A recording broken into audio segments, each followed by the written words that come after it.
Shah Javan, and I relocated from the heart of California's tech scene to lead Mictic as its CEO. And prior to that, I was a musician myself. And in fact, everyone on our team is either a performer, has spent time on stage, or has been behind a mixing board. Mictic is incredibly easy to start with. You simply put on the wristbands, connect to our app, and just like that, you're either a rock star or a hip-hop artist.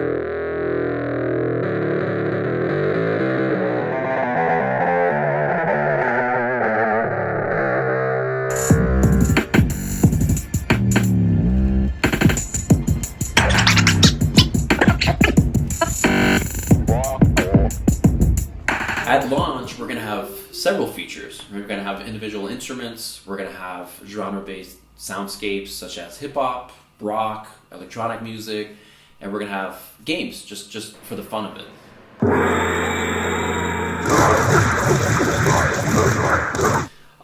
And then the best part about it is that we're constantly creating new experiences.